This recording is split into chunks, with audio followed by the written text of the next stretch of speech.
Welcome to the latest edition of Extra Time. Frank Leboeuf is joining us and keep telling us it's late. It's your normal time, Frank, in France. You can't use that as an excuse for your nonsense. No. It's just, I'm sorry, I went to do something yesterday and I traveled all day long, so I'm a little bit, You got not the jet violin, lagged, but I'm a Steve, little bit tired. So can I Trombone. have some excuse? Oh, shut up, Mario. Don't talk to me, Mario. Oh, man. You know, we were talking about Ole Gunnar Solskjaer. I should have said, better the Red Devil, you know. That'd have been brilliant. All that money, right? All that money Ineos have put in, right? That is really, this is all that dough. Why do you hate him so much? I don't hate him. Well, you've I'll be honest with you. I'm now going to have to listen to Fjortov piping on as well. Ah, yes. I mean, there's only 3 people in the world that he follows around. Yes. Erling Haaland, Martin Odegaard, yes, and now Ole Gunnar Solskjaer. That's true. He's just going to camp up in Manchester. Manchester. Again, Yep. Let's take a look at the first question then for Extra Time. Here it comes. Here it are. Did Liverpool just show the league how to play Arsenal? Back of the centre-backs, keep it tight in the middle and prevent runners in behind. No Arsenal player really even got on the end of a cross. I think You might need to go to the eye doctor. I think most teams have been trying to do that so far this season and not been able to do it. It just so happened that on this particular night, Liverpool got a block in or a challenge in when they needed it, and Arsenal weren't quite at it. We got the questions now, all right. Oh, try to stay out. What a terrible attempt to try to stay out of shots. Hey, I have to be in the shot. It's contract. What do you say, Stevie? Anything interesting? No, nobody knows. No idea what he's talking about. He's chuntering on himself. But he was right. Oh, he's right. I followed you, Stevie. You were right. He was actually. He was I'm trying to be professional here. Dan's trying to get that, and I'm trying to be half sensible. The two of them are interesting, Frank. You never know he'd be such a Ole Gunnar Solskjaer loving. I know. I know. Eh? Stevie, I mean, what would he be like if Roy Hodgson was back at Liverpool? Eh? As good as Roy was over the years, you know. I could probably suffer 4 months. Okay, Stevie, last year you debated with Dan about how mediocre the Premier League was and Newcastle's regression. How would you assess the Premier League season thus far and which team has regressed the most? Well, I think the last question's the easiest one, right? Which team has regressed the most? Yeah. The defending champions? Yeah. All right. Bitter. Oh, what is that? Yeah. Wolves? I wouldn't. Huh? What's wrong with your head? Him. Go back home then for another fortnight, will you? Right. Yeah, I would suggest that the Premier League so far has been pretty average. Right. To be honest, in terms of the quality. I think we've had some exciting games, but in terms of the actual quality and teams being able to dominate other teams with great football, there's not been that much of it. So I wouldn't suggest it's gotten better since last year. But we discussed before, and you mentioned parity, that the worst teams are better now than they have been in the past. It's hard to judge. It was your point. What, Wolves, Burnley? Well, West Ham? there's not a straight answer. Every time you watch it, week after week, you kind of think of it something else. Right. I mean, are the other sides getting worse? Because the 3 sides that are at the bottom are as bad as the 3 that were bottom last year. Yes. No question. Yep. So it doesn't look like the worst teams are getting better. It looks like the supposed better teams are getting worse. Right. That would be my suggestion. Frank?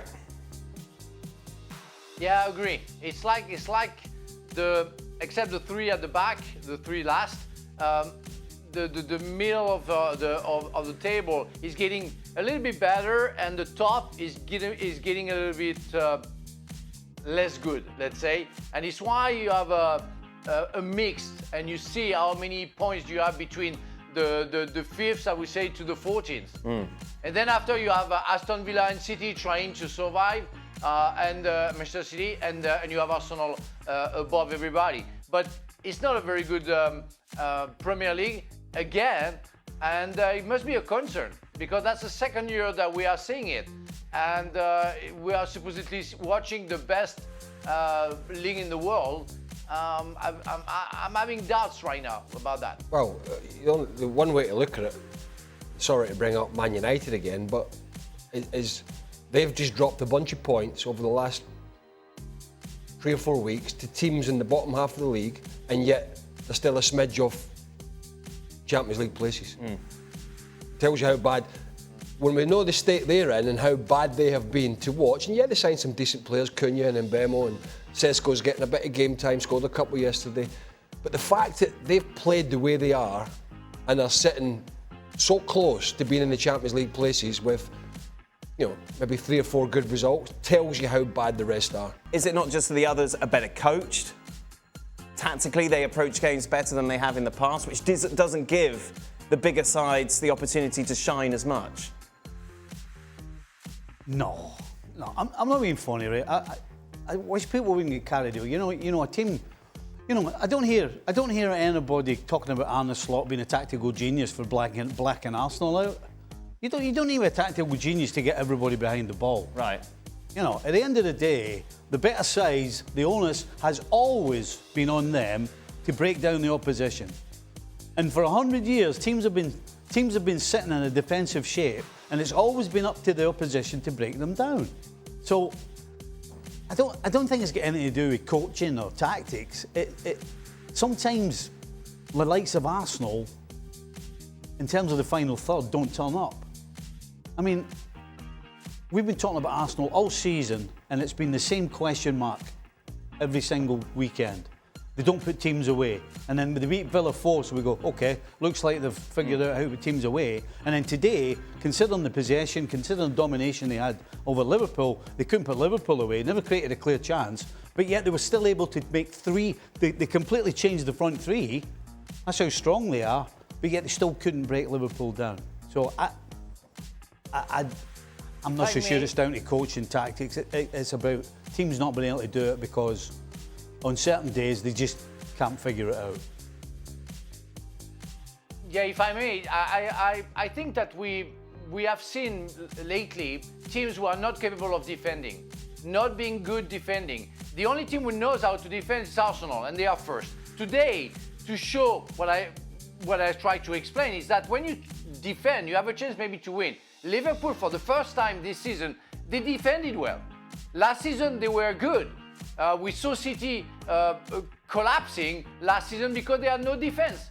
So it's like nowadays, it's not really important to defend, but how to score. But I was born with an education of football where the Italians were all the masters of defending and show to the rest of the world that if you are good defensively, you're going to get titles, you're going to win stuff, you're going to show consistency.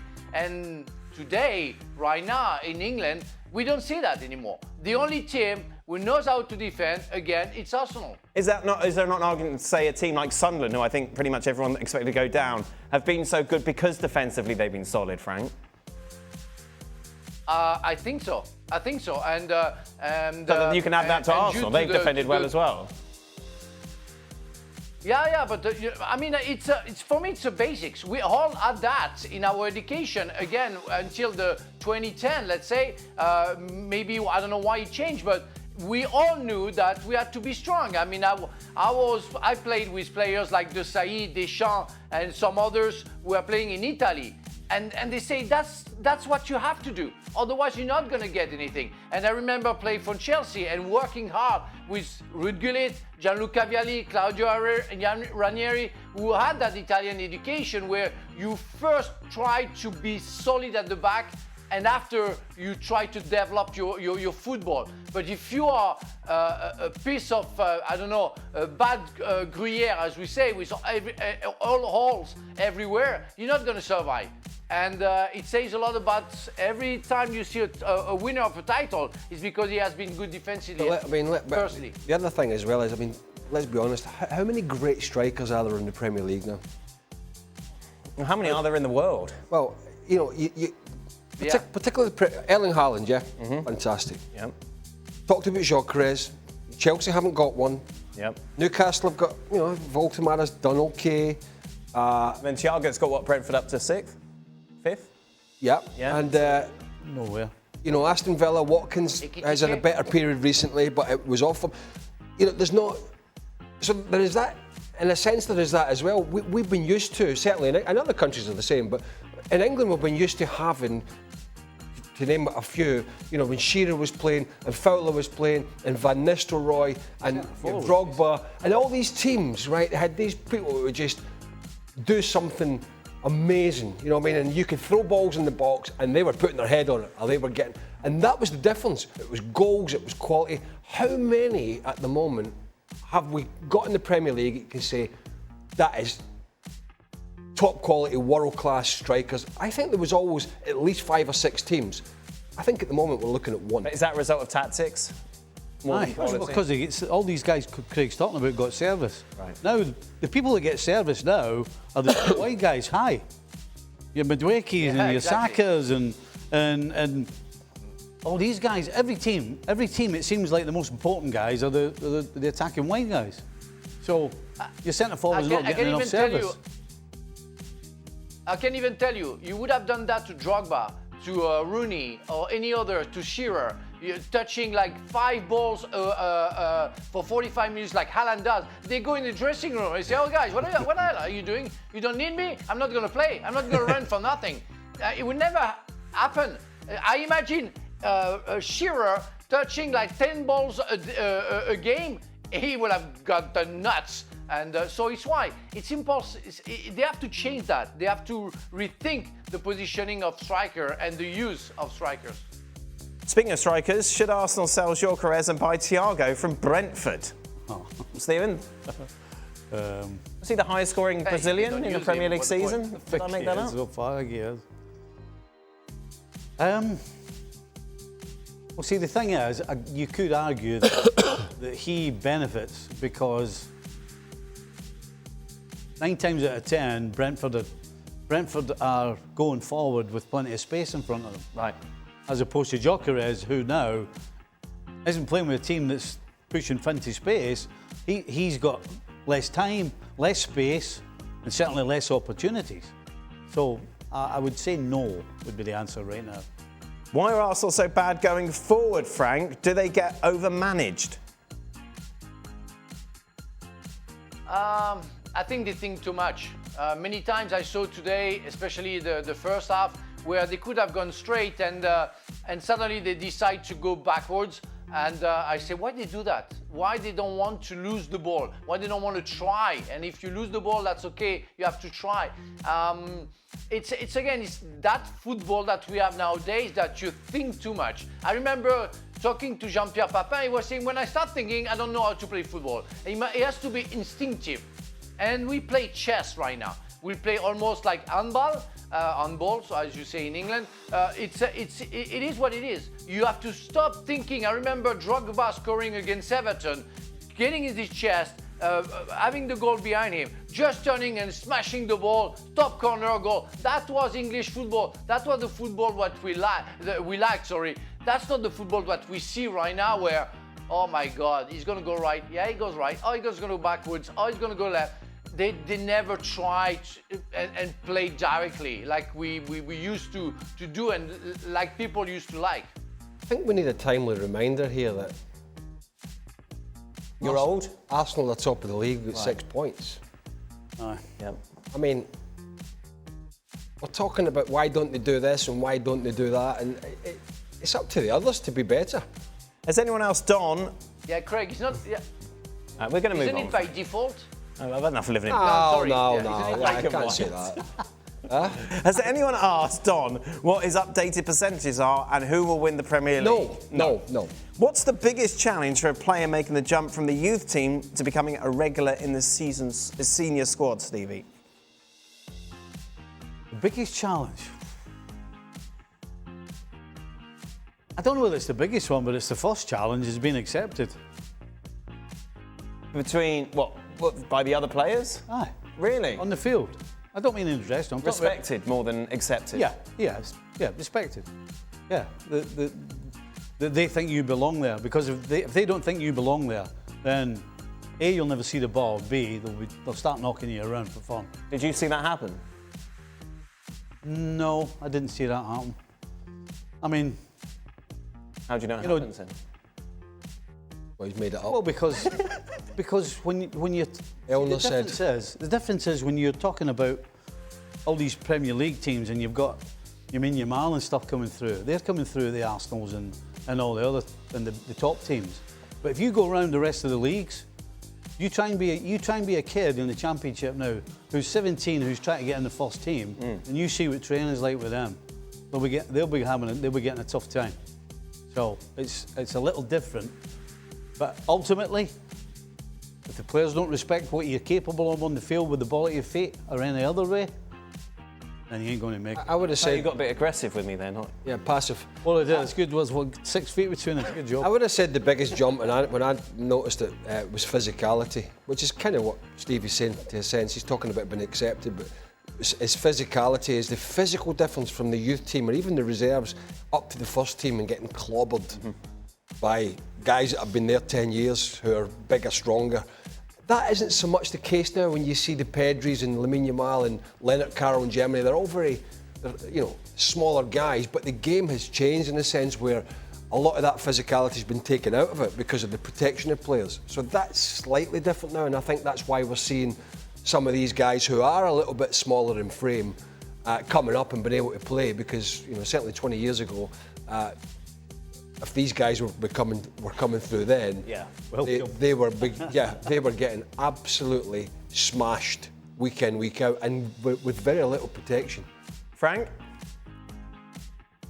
Yeah, I agree. I mean, it's a hard task, and it's also due to the experienced player to welcome the guy, to make sure that he does what he knows. And when I was captain in Strasbourg or Marseille, or vice captain with Denis Suarez at Chelsea, I used to welcome the guys and say, if you're here, it's because you're worth it. But we're not going to give you the red carpet. You will have to show physically, as Craig mentioned, or technically. If you're a pure talent, you will of course accept the guy. But there is a test. There are many tests. Sometimes you arrive late. You know if you can challenge the guy, how he reacts when you tackle him in the training ground. It's a christening, at some point, and sometimes, it used to work like that. But players, if they are here, it's because they're worth it. He's very agitated. What you're laughing? You're very agitated. I don't think so. You're clock watching. It's because we were early today. Yeah, It's been a long day. Yeah. Did you ever have a match like Brendan Aaronson did against Newcastle, Frank? Having a mistake or error at the end of what would have been a man of the match performance? Scored 2 yesterday and then, of course, gave away the penalty. Yeah, I'm sorry, not that I remember it, because in a hurry, I'm not going to think too much. But what you Well, it gave him enough to talk about on Football Americas, did it not? That's all right. Oh, yeah. Right. Well, I've been here a while, come on. Yeah, go on. Hey. Did you have any I've been here a while. any match like that? Oh, yeah, loads. When? Well, mistakes. When you would have been the star, but Well, then I you wouldn't made go a big that. error at the I end. wouldn't go that far. Man of the match performance, you laid it down with a bad. I actually played pretty well in the semi-final against United that day, and unfortunately made an error. Oh. Were you man of the match that day before you did that? Well, it certainly wasn't after it. Well, I was actually for United. Well, yeah, that's true. United's best player. Man of the match day. for David Beckham. No. Wake up. No, Stevie didn't make errors, did he? That thing the law at Portsmouth. And the little chip over David James. Very unusual. Well, Yeah. Because Do something like that, because normally when you're in that position and you've had such a great game, you can sometimes shut your eyes and run around and things will go for you. So that's really you often do that, didn't you? Who said that? Shut your eyes and run around. Does any of the Council crew play Fantasy Premier League? If so, how's the season going? No, you do, didn't you? Absolutely not. You play, didn't you? I do play, yes. How's it going this year? Very well. Yeah, good. You had plenty of time, didn't you? So I did have plenty of Well, not today. You do it during the operation? Yeah, Hold on a minute. During the op. Hold that lever. Sort it out. Sell. Apparently you've been busy today. What do you mean? Well, you didn't do it today, did you? You've had a busy day. You have to do it before the start of the match. Right. That's it. Thank you very much, everybody. We will be back much more sensible tomorrow. Nottingham Forest. Shut up. Stop coughing, right? Nottingham Forest against Wrexham in the FA Cup, plus the return of the Bundesliga.